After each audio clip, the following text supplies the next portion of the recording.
सुप्रभात, नमस्कार। आप देख रहे हैं राज्यसभा टीवी। मैं हूं आपके साथ ऐश्वर्या कपूर। सबसे पहले नजर सुबह 9 बजे के मुख्य समाचारों पर। 17वीं लोकसभा की 543 सीटों के लिए 11 अप्रैल से 19 मई के बीच 90 करोड़ मतदाता 7 चरणों में डालेंगे वोट। 21वीं सदी में जन्मे 1.5 करोड़ मतदाता पहली बार दुनिया की सबसे बड़ी लोकतांत्रिक प्रक्रिया में लेंगे हिस्सा। 23 मई को वोटों की गिनती।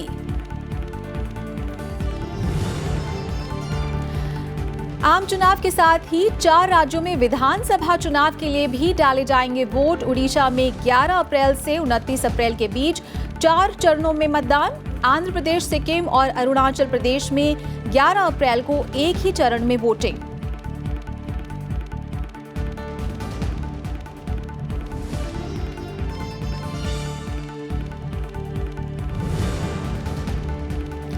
चुनाव के दौरान सोशल मीडिया पर पैनी नजर। निर्वाचन आयोग ने जारी किए सख्त दिशा निर्देश। राजनीतिक दलों को ऑनलाइन विज्ञापनों के लिए पहले से लेनी होगी मंजूरी।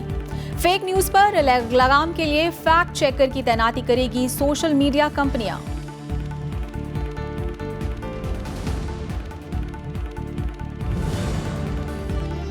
आम चुनाव के ऐलान के बाद राजनीतिक दलों की सरगर्मियां तेज। प्रधानमंत्री नरेंद्र मोदी ने मांगा जनता का आशीर्वाद। मतदाताओं में बड़ी तादाद में वोट डालने की अपील। कांग्रेस समेत सभी राजनीतिक दलों ने चुनाव की घोषणा का किया स्वागत।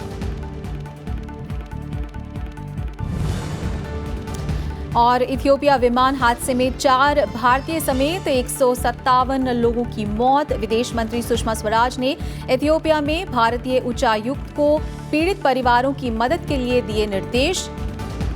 अदीस अबाबा से उड़ान के 6 मिनट बाद हादसे का शिकार हुए विमान में 30 से ज्यादा देशों के नागरिक थे सवार।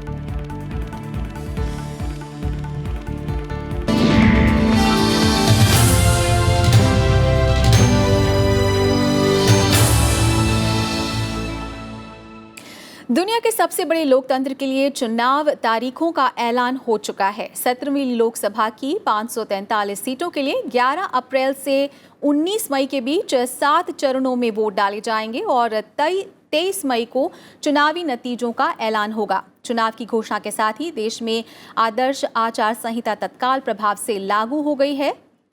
16वीं लोकसभा का कार्यकाल 3 जून को खत्म हो रहा है। मुख्य चुनाव आयुक्त सुनील अरोड़ा ने कल चुनाव कार्यक्रम का ऐलान करते हुए कहा कि 11 अप्रैल को होने वाले मतदान की अधिसूचना 18 मार्च को जारी की जाएगी। मुख्य निर्वाचन आयुक्त के मुताबिक कर्नाटक, मणिपुर, राजस्थान और त्रिपुरा में 2 चरणों में चुनाव होगा। असम और छत्तीसगढ़ में 3 चरणों में और झारखंड, मध्य प्रदेश, महाराष्ट्र और उड़ीसा में 4 चरणों में मतदान कराया जाएगा। जम्मू कश्मीर में 5 चरणों में, जबकि पश्चिम बंगाल, बिहार और उत्तर प्रदेश में 7 चरणों में वोट डाले जाएंगे। Phase 1 is 91 constituencies in 20 states. Is it clear? Phase 2 is 97 constituencies in 13 states. Is it clear? Phase 3 is 115 constituencies in 14 states. When I say states here, it also means states and UTs. Phase 4 is 71 constituencies in 9 states.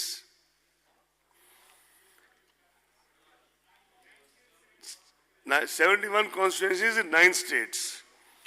Phase 5 is 51 constituencies in 7 states. Phase 6 is 59 constituencies in 7 states. Phase 7 is 59 constituencies in 8 states.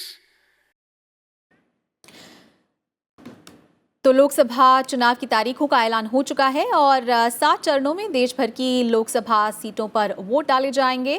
पहले चरण में 11 अप्रैल को 20 राज्यों की 91 सीटों पर मतदान होगा। जिन राज्यों पर वोटिंग होगी उनमें आंध्र प्रदेश की 25, तेलंगाना की 17, उत्तर प्रदेश की 8, महाराष्ट्र की 7, असम की 5, बिहार और उड़ीसा की 4, अरुणाचल प्रदेश पश्चिम बंगाल, जम्मू कश्मीर और मेघालय की 2-2 सीटें, वहीं मिजोरम, नागालैंड, सिक्किम, छत्तीसगढ़, त्रिपुरा, अंडमान निकोबार और लक्षद्वीप की 1-1 सीट शामिल है।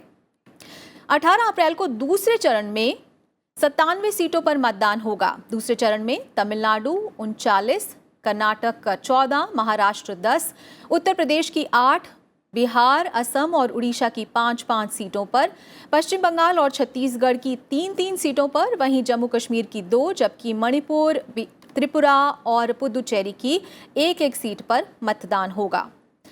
23 अप्रैल को तीसरे चरण में 115 सीटों पर मतदान होगा। तीसरे चरण में गुजरात की 26, केरला की 20, महाराष्ट्र और कर्नाटक की 14-14 सीटों पर, उत्तर प्रदेश की 10, छत्तीसगढ़ की 7, उड़ीसा की 6, पश्चिम बंगाल और बिहार की 5-5, असम की 4, गोवा की 2, जबकि जम्मू कश्मीर, दादर नगर हवेली और दमन दीव की 1-1 सीट पर मतदान होगा। और 29 अप्रैल को चौथे चरण में 71 सीटों पर मतदान होगा। चौथे चरण में महाराष्ट्र में 17, राजस्थान और उत्तर प्रदेश में 13-13, मध्य प्रदेश और उड़ीसा 6-6, पश्चिम बंगाल और बिहार की 5-5, झारखंड 3, जम्मू कश्मीर की 1 सीट पर मतदान होगा। और 6 मई को पांचवें चरण में 51 सीटों पर मतदान होगा। पांचवें चरण में उत्तर प्रदेश की 14, राजस्थान की 12, मध्य प्रदेश और पश्चिम बंगाल की 7-7, बिहार की 5, झारखंड 4 और जम्मू कश्मीर की 2 सीटों पर मतदान होगा। और 12 मई को छठे चरण में 59 सीटों पर मतदान होगा। छठे चरण में उत्तर प्रदेश की 14, हरियाणा की 10, बिहार, मध्य प्रदेश और पश्चिम बंगाल की 8-8 सीटों पर, जबकि दिल्ली की सभी 7 सीटों पर और झारखंड की 4 सीटों पर मतदान होगा। 19 मई को 7वें चरण में 59 सीटों पर मतदान होगा। 7वें और अंतिम चरण में उत्तर प्रदेश और बिहार की 13-13, पश्चिम बंगाल की 9, बिहार और मध्य प्रदेश की 8-8, जबकि हिमाचल प्रदेश की 4, झारखंड की 3 सीटों पर और चंडीगढ़ की 1 सीट पर मतदान होगा।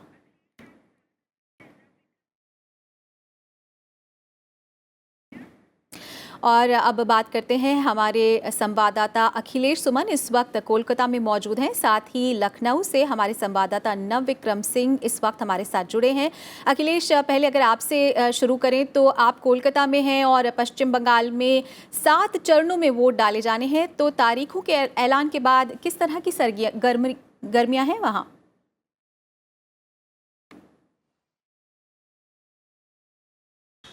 देखिए, सबसे पहली बात तो ये है कि जब 7 चरणों में चुनाव की घोषणा हुई तो तृणमूल कांग्रेस का सबसे पहले रिएक्शन आया और तृणमूल कांग्रेस ने कहा कि ये बहुत लंबी अवधि है और ख़ास करके तब जब गर्मी का महीना है और गर्मी के महीनों में 7 चरणों में चुनाव करना सच में उनका कहना है कि काफ़ी कठिन होगा।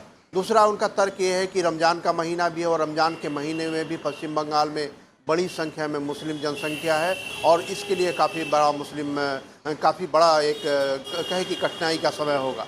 तो तृणमूल कांग्रेस की प्रतिक्रिया यह थी, लेकिन कांग्रेस और सीपीएम या अन्य पार्टियां जो हैं उन सभी पार्टियों ने चुनाव का एक तरीके से कहें कि स्वागत किया है।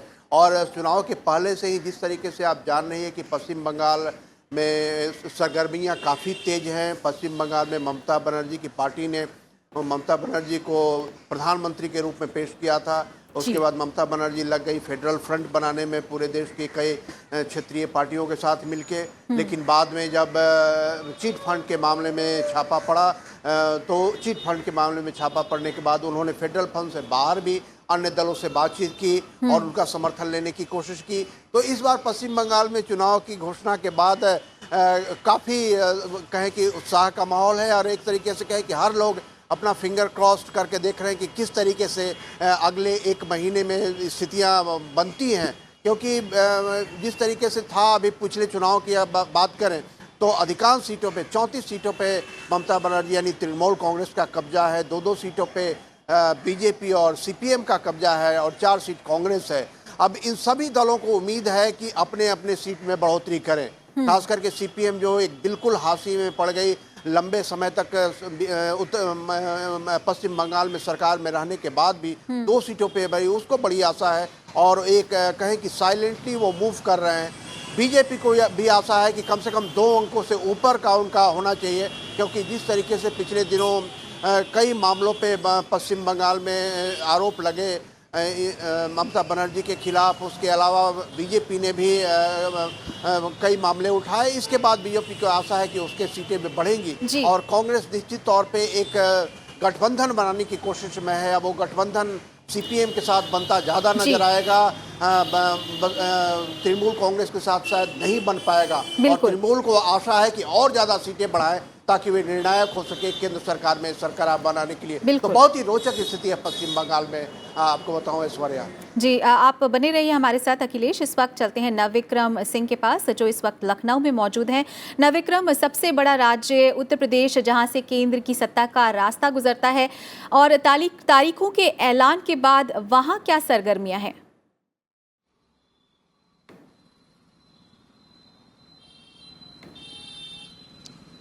ऐश्वर्या, अगर उत्तर प्रदेश की बात करूं, जैसा कि आपने कहा कि सबसे बड़ा सूबा है, 80 सीटें हैं, और निश्चित तौर पर यहां पर केवल राजनीतिक दलों की निगाहें नहीं बल्कि देश भर की निगाहें उत्तर प्रदेश के नतीजों पर लगी रहती हैं कि यहां के किस तरीके के सियासी समीकरण बनते हैं।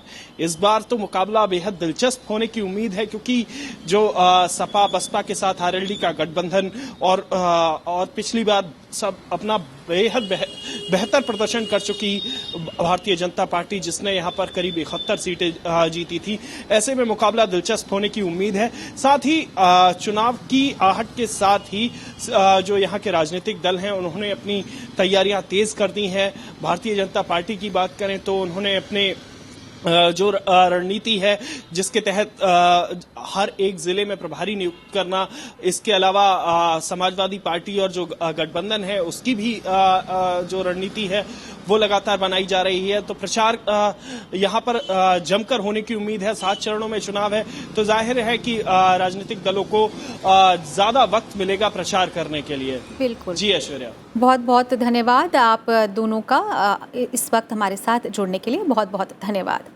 और मुख्य चुनाव आयुक्त सुनील अरोड़ा ने कहा है कि इस बार 90 करोड़ मतदाता वोट डालेंगे। पिछले लोकसभा चुनाव के मुकाबले इस बार 8 करोड़ 43 लाख मतदाता बढ़े हैं। देश भर में मतदान के लिए 10 लाख बूथ बनाए गए हैं। इस बार ईवीएम मशीनों पर सारे उम्मीदवारों की तस्वीरें भी रहेंगी। इस बार 21वीं सदी में जन्मे 1.5 करोड़ युवा पहली बार मतदान करेंगे। Total electorate in the final published roll would be in the vicinity of 900 million compared to 814.5 in 2014. This marks an increase of 84.3 million voters since 2014. There are 15 million voters in the age group of 18 to 19. 38,325 third gender others. 71,735 overseas electors. Service electors more than 1.6 million. और निर्वाचन आयोग ने चुनाव अभियान में social media के बढ़ते इस्तेमाल के मद्देनज़र चुनाव के दौरान इसके दुरुपयोग से फर्जी खबरों और गलत जानकारियों के प्रसार को रोकने के लिए सख्त प्रावधान किए हैं। सोशल मीडिया कंपनियां फेक न्यूज़ पर लगाम लगाने के लिए फैक्ट चेकर की तैनाती करेंगी। मुख्य चुनाव आयुक्त सुनील अरोड़ा ने कहा कि इस बार चुनाव में हिस्सा लेने वाले सभी उम्मीदवारों को अपने सोशल मीडिया अकाउंट की जानकारी आयोग को देनी होगी। चुनाव में सोशल मीडिया के दुरुपयोग को रोकने के लिए आयोग ने लोकसभा चुनाव में पहली बार ये पहल की है। उन्होंने कहा कि स्वतंत्र, निष्पक्ष और पारदर्शी चुनाव प्रक्रिया को सुनिश्चित करने के लिए आयोग ने 17वीं लोकसभा के चुनाव में इस तरह के तमाम कारगर और सख्त उपाय किए हैं। इसके तहत उम्मीदवारों को उनके खिलाफ दर्ज आपराधिक मामलों की जानकारी प्रचार अभियान के दौरान कम से कम 3 बार टीवी से सार्वजनिक करनी होगी। और इसके अलावा आयोग ने उम्मीदवारों द्वारा पेश किए जाने वाले हलफनामे के प्रारूप में भी जरूरी बदलाव किए हैं।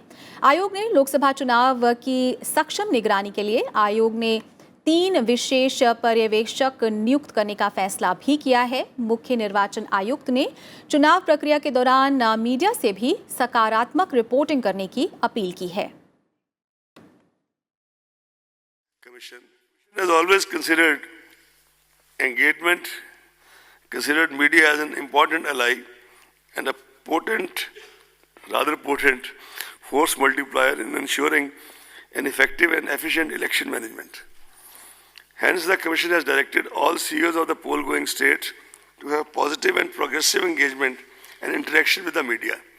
Commission also requests the media to play a positive, proactive and constructive role in supplementing and facilitating our efforts towards delivery of free and fair elections. The media certification and monitoring committees have already been constituted at all the states and districts to deal with the problem of paid news and other media-related violations and pre-certification of political advertisements on electronic media. An additional member, a social domain media expert, is included now in the membership of the MCMC, this Media Certification and Monitoring Committee at the state and district level, so as to get inputs from his or her side. और आम चुनाव के ऐलान के बाद राजनीतिक दलों की सरगर्मियां तेज हो गई हैं। प्रधानमंत्री नरेंद्र मोदी ने 17वें आम चुनाव की घोषणा का स्वागत करते हुए चुनाव आयोग समेत पूरे देश में जमीनी स्तर पर कार्यरत सभी कर्मचारियों, अधिकारियों, सुरक्षा बलों, नागरिकों और सभी सियासी दलों को शुभकामनाएं दी हैं। प्रधानमंत्री नरेंद्र मोदी ने जनता से आशीर्वाद भी मांगा है। उन्होंने मतदाताओं से आगामी चुनावों में सक्रियता से भाग लेने की अपील की है। प्रधानमंत्री नरेंद्र मोदी ने ट्वीट संदेश में पहली बार मतदाता बने युवाओं से रिकॉर्ड संख्या में वोट डालने की अपील की है। प्रधानमंत्री ने चुनाव आयोग को शुभकामनाएं देते हुए कहा कि चुनाव का संचालन करने के लिए भारत को इस पर गर्व है।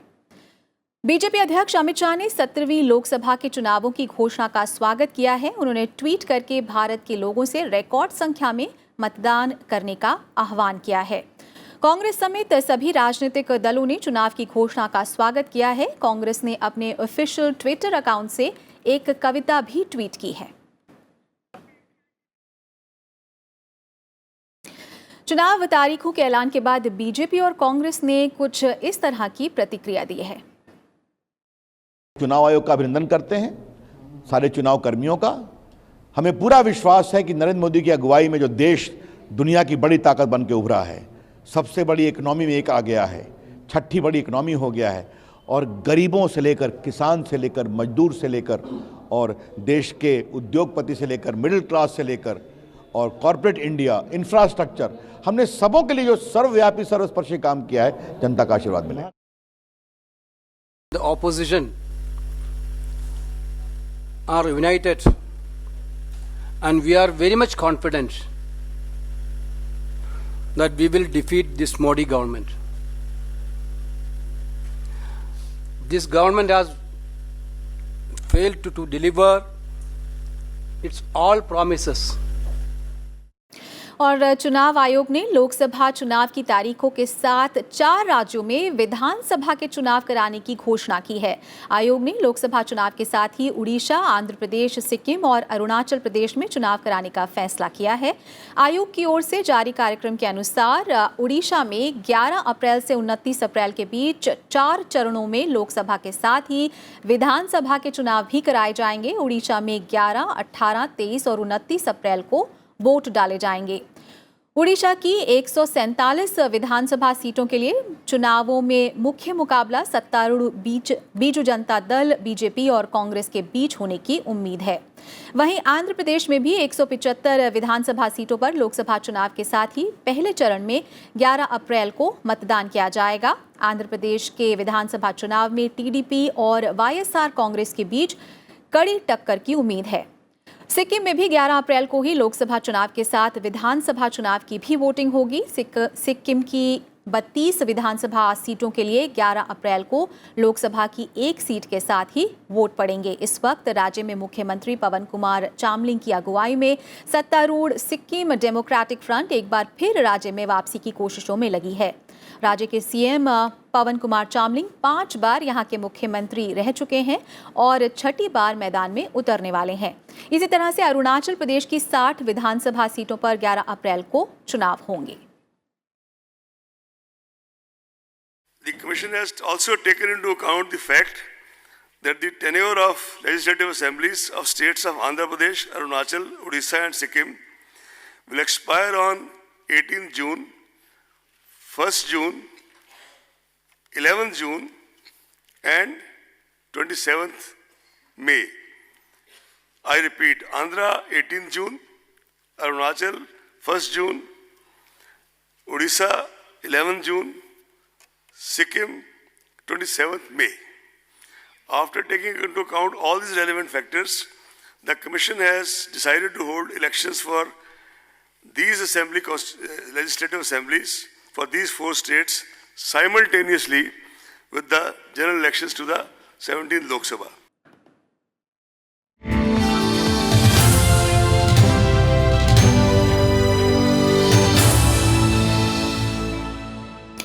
बढ़ते हैं कुछ अन्य खबरों की ओर। प्रधानमंत्री नरेंद्र मोदी ने कहा है कि आतंकवाद के मुद्दे पर सरकार चुप बैठने वाली नहीं है। गाजियाबाद में CISF के 50वें स्थापना दिवस समारोह में कल उन्होंने कहा कि आतंकवाद पर जब हद पार हो चुकी है और भारत लगातार नुकसान सहन नहीं कर सकता। उन्होंने औद्योगिक प्रतिष्ठानों की सुरक्षा के साथ ही आपदा में CISF की भूमिका की तारीफ की। पुलवामा और उरी आतंकवादी हमलों का जिक्र करते हुए उन्होंने कहा कि सरकार ने आतंक के खिलाफ कड़ी कार्रवाई की है। CISF के 50वें स्थापना दिवस के दौरान CISF के बल ने अपनी क्षमताओं का भी प्रदर्शन किया और दिखाया कि आतंकी हमले से लेकर हाईजैकिंग के वक्त प्रोफेशनल तरीके से CISF कैसे काम करती है। प्रधानमंत्री ने CISF में महिला सुरक्षा कर्मियों की बड़ी भागीदारी को भी देश के लिए महत्वपूर्ण बताया। साथ ही कहा कि नेपाल और हैती में हुए भूकंप में किए गए राहत कार्यों की सराहना अंतर्राष्ट्रीय मीडिया ने भी की। आपकी ये उपलब्धि इसलिए महत्वपूर्ण बन जाती है क्योंकि जब पड़ोसी बहुत होस्टाइल हो, युद्ध लड़ने की उसकी क्षमता न हो और भारत के भीतर ही अलग अलग प्रकार से घात करने के षड्यंत्रों को वहां से पनाह मिलती हो, बल मिलती हो, आतंक का रूप, घिनौना रूप अलग अलग स्वरूप में प्रकट होता है, तब ऐसी मुश्किल चुनौती के बीच देश की रक्षा, देश के संसाधनों की रक्षा, सुरक्षा, ये अपने आप में एक बहुत बड़ी चुनौती होती है। थोड़ी देर पहले जब यहां परेड चल रही थी तो मैं वो ऊर्जा, वो संकल्प अनुभव कर पा रहा था जो वैभवशाली भारत के निर्माण के लिए आवश्यक है। CISF से जुड़े आप सभी लोगों ने राष्ट्र की संपदा को सुरक्षित रखने में अहम भूमिका निभाई है। नए भारत की नई और आधुनिक व्यवस्थाओं को सुरक्षित करने के लिए, देश की आशाओं और आकांक्षाओं को सशक्त करने के लिए आप निरंतर आगे बढ़ रहे हैं। ऐसी इंस्टीट्यूशन, शासन में बैठे हुए लोग कैबिनेट में एक फाइल को मंजूर कर दे, इससे नहीं होती है। 50 साल तक लगातार हजारों लोगों ने आवश्यकताओं को ध्यान में रखते हुए उसको विकसित किया है, तब जाकर के ऐसी इंस्टीट्यूशन बनती है और देश के लिए एक बहुत बड़ा विश्वास का संबल बन जाती है। और इसलिए आपको जितनी बधाई दूं उतनी कम है। जम्मू कश्मीर के त्राल में सुरक्षा बल और आतंकियों के बीच मुठभेड़ में सुरक्षा बलों के साथ मुठभेड़ में 3 आतंकवादी मारे गए। सुरक्षा बलों ने कल दक्षिण कश्मीर के पुलवामा जिले के त्राल इलाके के पिंगलिश में घेराबंदी की और तलाशी अभियान शुरू किया। इलाके में आतंकवादियों की मौजूदगी की सूचना मिली थी। तलाशी अभियान के दौरान उस वक्त मुठभेड़ हो गई जब आतंकवादियों ने सुरक्षा बलों पर गोली चलाई, जिसके बाद जवानों की कार्रवाई में 3 आतंकी ढेर हो गए। आतंकियों के पास से AK-47 राइफलें और पिस्टल भी बरामद की गई है। वहीं बारामूला में सीमा पार से पाकिस्तान ने फायरिंग की है, जिसमें 4 स्थानीय लोग घायल हो गए हैं। और इथियोपियन एयरलाइंस का एक यात्री विमान अदिस अबाबा से नैरोबी जाते वक्त दुर्घटनाग्रस्त हो गया। विमान में संचार चालक दल के 8 सदस्यों समेत सभी 157 यात्री मारे गए हैं। मरने वालों में 4 भारतीय भी शामिल हैं। विमान राजधानी अदीस अबाबा से करीब 60 किलोमीटर दूर पास क्रैश हुआ। विमान ने कल सुबह 8:38 पर उड़ान भरी थी, जिसके 6 मिनट बाद ही कंट्रोल रूम से उसका संपर्क टूट गया। 32 देशों के नागरिक विमान में सवार थे। विदेश मंत्री सुषमा स्वराज ने ट्वीट करके कहा कि इथियोपियन एयरलाइंस के विमान ET-302 के दुर्घटनाग्रस्त होने का पता चलने पर बहुत दुख हुआ। इस दुर्घटना में मरने वाले 4 भारतीय नागरिकों को खोया है। उन्होंने इथियोपिया में भारतीय उच्चायुक्त को पीड़ित परिवारों को हर मुमकिन मदद मुहैया कराने के निर्देश दिए हैं। उन्होंने कहा कि इथियोपिया स्थित भारतीय दूतावास ने बताया है कि मरने वाले भारतीय नागरिकों में जो लोग मरे हैं उनमें शिखा गर्ग भी शामिल है। शिखा गर्ग पर्यावरण मंत्रालय में सलाहकार थीं और प्रधानमंत्री नरेंद्र मोदी ने इस हादसे पर दुख जताते हुए ट्वीट किया है। प्रधानमंत्री ने पीड़ित परिवारों के प्रति संवेदना प्रकट की है। और राष्ट्रपति रामनाथ कोविंद इस साल के पद्म पुरस्कारों के लिए चुने गए 112 हस्तियों में से 56 को आज राष्ट्रपति भवन में आयोजित एक विशेष कार्यक्रम में ये सम्मान प्रदान करेंगे। पद्म विभूषण, पद्म भूषण और पद्मश्री से जिन लोगों को सम्मानित किया जाएगा उनमें अकाली दल नेता सुखदेव सिंह ढींढसा और जाने माने दिवंगत पत्रकार कुलदीप नायर के नाम शामिल हैं। महाराष्ट्र से रंगमंच से जुड़े बाबा साहब पुरंदरे उर्फ बलवंत मुगेश्वर पुरंदरे को पद्म विभूषण, बिहार के नेता हुकुमदेव नारायण यादव को पद्म भूषण और सिस्को सिस्टम के पूर्व CEO जॉन चेम्बर्स, जाने माने डांसर और फिल्म निर्माता प्रभु देवा को भी सम्मानित किया जाएगा। और फिनलैंड के हेलसिंकी में जीती मुक्केबाजी टूर्नामेंट में भारत ने 1 स्वर्ण, 4 रजत और 3 कांस्य पदक जीते हैं। 56 किलोग्राम भार वर्ग में कविंदर सिंह बिष्ट ने स्वर्ण पदक देश के नाम किया। भारतीयों के बीच हुए 56 किलोग्राम वर्ग के फाइनल में बिष्ट और हसमुद्दीन आमने सामने थे और आखिर में बिष्ट ने 5-0 से मुकाबला जीतकर स्वर्ण पदक पर कब्जा जमाया। मोहम्मद हसमुद्दीन को रजत पदक से ही संतोष करना पड़ा और शिव थापा ने 60 किलोग्राम में और गोविंद साहनी ने 49 किलोग्राम में और दिनेश डागर ने 69 किलोग्राम में रजत पदक अपने नाम किए।